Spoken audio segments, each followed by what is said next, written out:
The settlements in the southern and southeastern direction of Severodonetsk are now the hottest areas on the front line. A defense operation is underway in the city of Severodonetsk, but the General Staff has not yet commented on its details. The Russian occupiers destroyed roads and bridges in an attempt to cut off access to Lysychansk. Shells are dropped from helicopters. As a result of a powerful strikes, the bridge leading to the city was damaged. Now trucks cannot pass over it to bring people the products they need.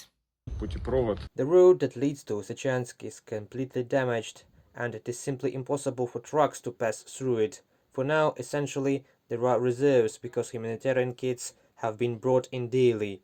Well, we will not stop, we will find options for delivery. Russian troops shelled Konstantinivka in the Donetsk region. A fire department was hit. 4 rescuers were wounded. 1 civilian was killed in the city. I was sleeping here and my wife was in the other room. I had time to get a blanket over myself, and all the glass just like that. It hurt me a little bit. You have to cover it up with something. Here's some sheeting, just the right width. The Russian occupiers damaged 22 buildings and 14 social facilities in the Donetsk region. A number of civilians were killed.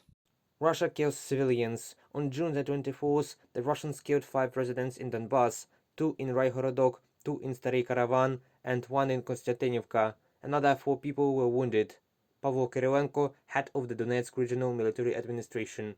The Russian occupiers also continued to hit the Kharkiv region. 16 fires broke out in the region as a result of the shelling.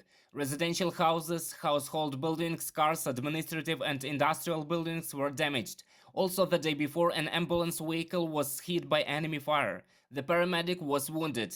On the way to the patient, the specialized emergency vehicle was hit by gunfire. The paramedic was wounded in his lower limbs, but nevertheless reached the patient and provided the necessary medical care. The paramedic examined his own wound only afterwards, treated himself, and went to a medical facility. Now the condition of the center workers is acceptable. From the message of the Kharkiv Center for Emergency Medical Care and Disaster Medicine on Facebook.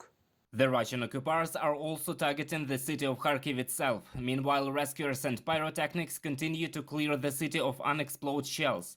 The day before, a powerful aerial bomb was removed from a 9-story building in the North Saltivka.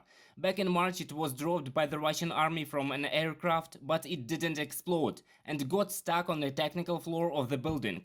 It took a long time to remove it because of the constant shelling. If the shell had exploded, it would have leveled the 9-story building.